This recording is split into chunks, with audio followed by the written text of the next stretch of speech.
वो सिर्फ बातें करते हैं, काम नहीं करते। ट्विटर नेता है वो, और वो ट्विटर पे ट्वीट करने से कोई पब्लिक का भला नहीं होगा। उसके लिए उनके वहां जाकर या फिर वो उन्होंने डीजीपी से मिलकर या सीएम से रूबरू मिलकर, लिखित में सीएम जी बात करके रूबरू मिलकर बात की होती तो मैं मानता कि उन्होंने कुछ काम किया है। लेकिन ट्विटर नेता तो बहुत सारे लोग ट्वीट करते रहते हैं। यहाँ पे कोई अमीरों को टिकट देने की बात नहीं है, कोई पेज बिल्डरों को टिकट देने की बात नहीं है, कोई पैसे वालों को टिकट देने की बात नहीं है। लेकिन जो जमीन जो लोगों का काम करने वाला है उसको आम आदमी पार्टी टिकट देगी। लेकिन कांग्रेस पार्टी के अंदर जब 1998 के अंदर जब मैं देख रहा था, जब वो कांग्रेस कुछ अलग थी, आज की कुछ कांग्रेस अलग हो गई है। आमीन मीडिया से आपकी खिदमत में हाजिर हूँ। आज हमारे साथ एक मुख्तलिफ शख्सियत हैं, जनाब गुलाम फरीद शेख साहिब, जो पहले इन्होंने 16 साल की उम्र से कांग्रेस ज्वाइन की थी और 20 साल तक वहाँ पर कांग्रेस की खिदमत की। इनकी एक शख्सियत ऐसी है कि जब ये दरियापुर विधानसभा से काम कर रहे थे तो इनके बहुत गहरे ताल्लुक़ थे। अशोक गहलोत जी भी इनको जानते हैं, राहुल गांधी भी इनको जानते हैं और गुलाम नबी आज़ाद से भी ये तारुफ इनका है। साथ साथ में इन्होंने जो खिदमत की उसके बाद क्या इनकी रंजिशें रहीं वो समझने के लिए इनको आज हमने यहाँ मदऊ किया है। और साथ साथ में आम आदमी पार्टी की जो गारंटीज़ है वो कितनी हद तक कामयाब हो पाएंगी गुजरात में और ये कितनी सीटें ला पाएंगे उसके लिए बोर्ड पर आज हम गुलाम फरीद शेख साहब आपका खैर मकदम करते हैं। शुक्रिया। तो गुलाम फरीद शेख साहब, आपसे पहला सवाल ये रहेगा कि आप अपना एक इंट्रोडक्शन देते हुए ये बताएं कि आप अब आम आदमी पार्टी में क्या ओहदे पर हैं और आप इसके अंदर क्यों आने की आपको मजबूरी लगी। मैं आज गुजरात प्रदेश आम आदमी पार्टी का जॉइंट सेक्रेटरी माइनॉरिटी विंग का मुझे ओहदा दिया गया है। ठीक। इसके अंदर मैं आम आदमी पार्टी के तमाम लीडरों का शुक्रिया अदा करता हूँ जी। और आम आदमी पार्टी ज्वाइन करने का मेरा मकसद यही रहा कि आम आदमी पार्टी एक सेक्युलर पार्टी है जी। आम आदमी पार्टी सभी को लेके साथ चलती है, इसलिए मैंने आम आदमी पार्टी को ज्वाइन किया हुआ है। बहुत खूब। अच्छा, आपने जैसे बताया कि आपने कांग्रेस में काफ़ी दिनों तक काम किया था, तो उसकी जो पार्श्व भूमि पर आपको जरा रोशनी डालेंगे कि क्या वजह थी कि आपको छोड़कर यहाँ आए। कांग्रेस के अंदर मैं 16 साल की उम्र से मैंने पोस्टर लगाए, पत्रिका बांटी, बहुत सारा काम किया। वार्ड का जॉइंट सेक्रेटरी से लेके गुजरात माइनॉरिटी डिपार्टमेंट का जनरल सेक्रेटरी तक रहा जी। लेकिन कांग्रेस पार्टी के अंदर जब 1998 के अंदर जब मैं देख रहा था, जब वो कांग्रेस कुछ अलग थी जी। आज की कुछ कांग्रेस अलग हो गई है। हमारे विस्तार के अंदर जब हम काम करते हैं, लेकिन पार्टी तो ध्यान देती है, लेकिन देती थी, लेकिन जी। कुछ लोग जी। जो आम आदमी कांग्रेस के अंदर जो राजपा और जनता दल ऐसे दल बदल कर कांग्रेस में आए और कांग्रेस के अंदर कब्जा कर लिया, तो उसके अंदर जो कांग्रेस के जो मूल आदमी थे उनको वो लोगों ने साइड करने मांडा और खुद के लोगों को आगे करने मांडा। कांग्रेस पार्टी की विचारधारा को उन्होंने तोड़ने का काम किया।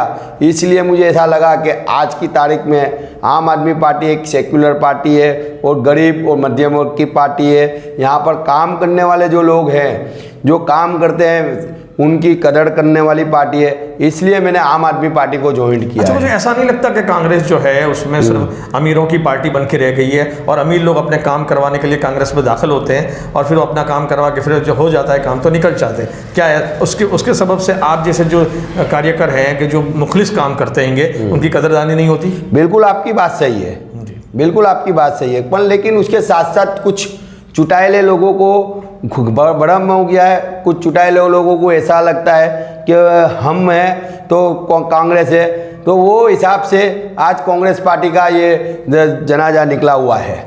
अच्छा, आप ये इतने बड़े दावे कर रहे हैं और आम आदमी पार्टी यहाँ पे गुजरात में जिस जब एंट्री मार चुकी है और उसके बाद ये क्या हिसाब से यहाँ पे अपना पैर जमा पाएगी, ये मैं आपसे समझना चाहता हूँ। आम आदमी पार्टी एक सेक्युलर पार्टी है। आम आदमी पार्टी सबको लेके चलने वाली पार्टी है। आम आदमी पार्टी गरीब मध्यम वर्ग सभी को लेके चलने वाली पार्टी है। इसलिए आम आदमी पार्टी को गुजरात के अंदर लाया गया है। गरीब और मध्यम वर्ग मजमूओं के आवाज़ के ऊपर आई हुई है। 27 साल साल के अंदर आज तक आम आदमी भारतीय जनता पार्टी को कोई हरा नहीं सका। कांग्रेस के अंदर से कुछ विधायक भारतीय जनता पार्टी में चले गए, अभी भी एक विधायक जो थे वो भी चले गए, लेकिन आम आदमी पार्टी के अंदर आई है तो उसका एक ही है कि भाई गरीब जो गुजरात का है, गरीब मजलूम जो गुजरात का है, व्यापारी वर्ग गुजरात का है, वो जो यातना भुगत रहा है, जो उसको तकलीफ पड़ रही है, तो उसको दिल्ली और पंजाब के अंदर जो आम आदमी पार्टी ने काम किया है वो इम्प्लीमेंट करने के लिए आम आदमी पार्टी गुजरात में आई हुई है। जैसे आपकी गारंटीज है कि कुछ बिजली फ्री देंगे या स्कूल का तालीम अच्छा करें, तो क्या ये इतने प्रोग्राम से पब्लिक आपको नहीं, बहुत सारे प्रोग्राम है, जैसे कि गारंटी का बिजली का है, उसके बावजूद हमारे महिलाओं को 1,000 रुपये देने की है, फिर युवाओं को 3,000 रुपये देने की बात है, पुलिस को ग्रेड पे देने की बात है, वकीलों के लिए कुछ करने की बात है, आदिवासियों के लिए भी एक योजना बनाई है। लेकिन बहुत सारी योजनाएं हैं, लगभग तकरीबन 20 से 25 आम आदमी पार्टी ने गारंटी दी हुई है, और वो आम आदमी पार्टी आएगी तो पूरी योजनाओं पे अमल करेगी और उसके ऊपर काम करेगी। अच्छा, जैसे कि आपने गारंटी कार्ड की बात की, तो गारंटी कार्ड जिनके पास नहीं है क्या उनको ये फायदा नहीं, सभी को लाभ मिलेगा ना। तो फिर अभी ये जो गारंटी कार्ड बना रहे हैं तो इसके क्या माने? इसका मायने ये है कि आम आदमी पार्टी गारंटी कार्ड बना रही है, लोगों को आश्वासन देने के लिए बना रही है कि भाई हम आपको गारंटी देते हैं और ये आपको हम लिखित देते हैं कि हम आम आदमी पार्टी आएगी तो ये चीज ये इम्प्लीमेंट करेगी। अच्छा, आप जैसे हम दरियापुर विधानसभा की बात करें तो यहाँ से 3 टर्म में रहे जनाब यासुद्दीन शेख साहब अभी उसकी वहाँ पे प्रतिनिधित्व कर रहे हैं, तो उनका मुकाबला आपकी पार्टी किस तरह से कर पाएगी? बहुत अच्छी तरह से कर पाएगी। आम आदमी पार्टी, आपको मैं यही कह रहा हूँ ना कि आम आदमी पार्टी में से पंजाब के अंदर एक मोबाइल वाला एक सिद्धू जैसे को हरा सकता है, तो आम आदमी पार्टी ही नाम ही इसीलिए ना, आम लोगों के लिए आम आदमी पार्टी है। यहाँ पे कोई अमीरों को टिकट देने की बात नहीं है, कोई पेज बिल्डरों को टिकट देने की बात नहीं है, कोई पैसे वालों को टिकट देने की बात नहीं है, लेकिन जो जमीन पे जो लोगों का काम करने वाला है उसको आम आदमी पार्टी टिकट देगी। जैसे हमारे जो MLA साहब है उनका तो बड़ा अच्छा बेस है, तो हिंदू मुस्लिम सभी को साथ में लेके चलते हैं, बड़ी अच्छी ग्रांट देते हैं जैन लोगों के कब्रिस्तान, मुसलमानों के कब्रिस्तान में भी, और वो 15 साल पहले ये एक बात समझ लीजिए, कोई ग्रांट दी थी क्या करा, ये मेरा चैलेंज है कि 15 साल में उन्होंने सिर्फ एक बार कब्रिस्तान में लगभग दी हुई होगी, मेरे को मालूम है वहां तक कि 15 साल में एक कब्रिस्तान के अंदर एक फेरी दी थी है, जैन शमशान में 15 साल में एक ही फेरी दी थी, वो 2007 के बाद आए थे उस टाइम पे दी थी, उसके बाद आज तक नहीं दी थी है। और उन्होंने लगभग हमारे विधायक जी है वो सिर्फ बातें करते हैं, काम कम करते हैं। नहीं, जैसे आपकी पार्टी अभी खेड़े का मसला हो गया तो उस पर अभी तक कुछ नहीं, आम आदमी पार्टी जो खेड़े का मसला है उसके अंदर सख्त वखोड़ती है, लेकिन वो खेड़े के अंदर जो मसला किस तरह बना है उसकी तपास होनी चाहिए। खेड़े के अंदर जो मसला बना है उसकी तपास होनी चाहिए, और जो निर्दोषों को मारा है उसकी भी हम वो वखोड़ देंगे, लेकिन वो जो खेड़ा के अंदर जो मसला बना है, क्यों बना है, किस तरह बना है, किसने साजिश रची है, वो साजिश का पर्दाफाश होना चाहिए। पहुंचे नहीं है सिर्फ ट्विटर पे करने से कुछ हो नहीं जाता। वो अगर उन MLA साहब ने कुछ करना था तो वो वहां जाते और वहां पे लोगों से मिलते, वहां लोगों की बात सुनते, वहां क्या हुआ है वहां ग्राउंड पे जाके वो बात करते, और उसके बाद जो लोग कुछ प्रेस करते तो मैं मानता कि कुछ काम किया है। लेकिन यहाँ से बैठे बैठे ट्वीट करने से कोई वो आवाज नहीं उठाई की आवाज आती। आपकी पार्टी ने भी कौन सा कोई बड़ा काम किया? अच्छा, अभी जैसे आपने विधायक जी पे हमला बोल दिया कि भाई इन्होंने तो सिर्फ ट्विटर पे बैठ के बयानबाजी हो गई और खुश हो गए, और लेकिन आपकी पार्टी ने भी तो कोई मुस्बत कदम नहीं लिया। हमारी पार्टी के गुजरात के माइनॉरिटी के चेयरमैन आरिफ खान साहब ने इसकी मजम्मत की, उन्होंने भी विरोध किया है, और उन्होंने भी बात की है कि इसकी तपास होनी चाहिए, न्याय जांच होनी चाहिए। आम आदमी पार्टी ने बोला हुआ ही है, और आज मैं भी बोल रहा हूँ कि आम आदमी पार्टी जो घटना बनी है उसकी न्याय जांच होनी चाहिए, ईमानदारी से होनी चाहिए कि वहाँ क्या बनाव बना है और क्या हुआ है, उसकी सही रीति जांच होके उसका जो लोग असामाजिक तत्व है उनका पर्दाफाश होना चाहिए। आपके जो माइनॉरिटी लीडर्स है वो भी क्या जाने का इरादा रखते हैं खेड़ा में? लगभग जाएंगे, अभी तक हमारे ट्विटर नेता तो गए नहीं है, और बात पे हाईकोर्ट जांच चले जाते थे। तो मैं पूछना चाहता हूं कि क्या वो अब हाईकोर्ट जाएंगे ये मसले को लेके?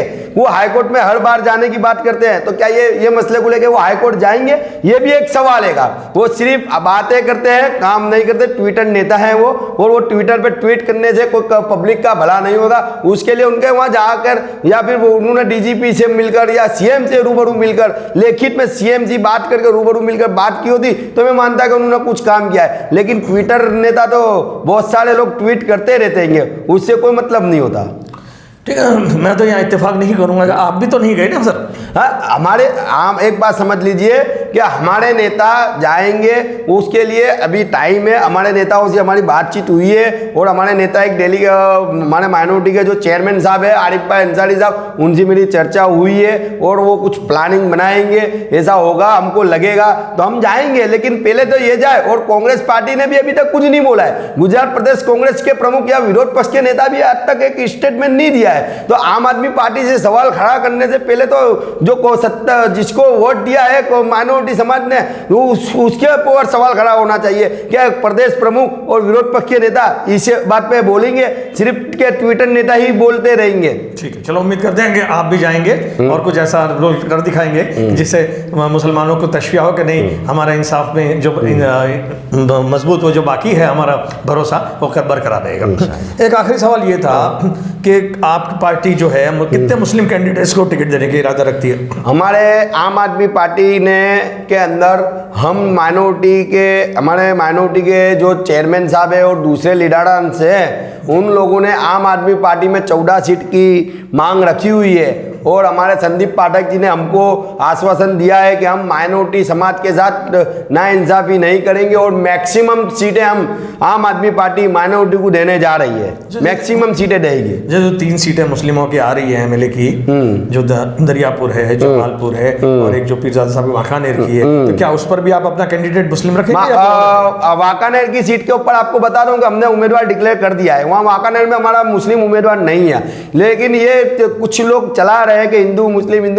मैं कहना चाहता हूं कि 1995 के अंदर ही कांग्रेस मुक्त मुस्लिम धारा सभ्य हो चुकी थी। ये विधायक जी लड़े थे, और 1995 में कांग्रेस में से एक भी माइनॉरिटी का विधायक न था बना।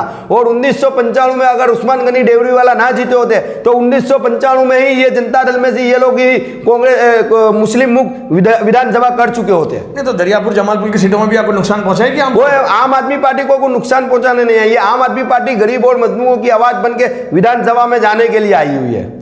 तो आप लोग इनसे कांग्रेस अंडरस्टैंडिंग करेंगे या फिर उसका अपना कैंडिडेट फाइल करेंगे? हम हमारा उम्मीदवार उतारेंगे, और आम आदमी पार्टी दरियापुर में जीतने जा रही है और अच्छी तरह जीतेगी। आम आदमी पार्टी को दरियापुर के अंदर लोगों का बहुत सारा प्यार है, बहुत सारी मोहब्बत है, और लोग हमें मोहब्बत और प्यार दे रहे हैं, क्योंकि आम आदमी पार्टी एक ऐसी पार्टी है जो योजना बनाती है और उसके ऊपर अमल करती है, कोई बातें नहीं करती। आम आदमी पार्टी ने 300 यूनिट की बात की, कांग्रेस वो लेकर आई। आम आदमी पार्टी ने महिलाओं की बात की तो वो लेकर आई। आम आदमी पार्टी ने युवाओं की बात की तो कांग्रेस वो लेकर आई। लेकिन जो आम आदमी पार्टी लेकर आई है वही कांग्रेस लेकर आई है। मेरे को तो ये समझ में नहीं आता कि आम आदमी पार्टी की तो अभी तक एक सीट भी नहीं है, और पहली फेरी पूरे गुजरात में लड़ने जा रही है। उसके बावजूद कांग्रेस का और भाजपा का टक्कर होने के बदली भाजपा और कांग्रेस दोनों आम आदमी पार्टी के ऊपर टूट पड़ी हुई है। तो ये थे जनाब गुलाम फरीद शेख साहब, इन्होंने बहुत ही आसानी से समझाया कि किस तरह का ये टक्कर होगी और इनका आम आदमी पार्टी का रोल क्या रहेगा और मुसलमानों के हक में इनके क्या पॉलिसी है, वो बड़ी वजाहत से इन्होंने इसको तफसील से बताया। तो बहुत शुक्रिया गुलाम फरीद शेख साहब आपका स्टूडियो पर आने के लिए। शुक्रिया।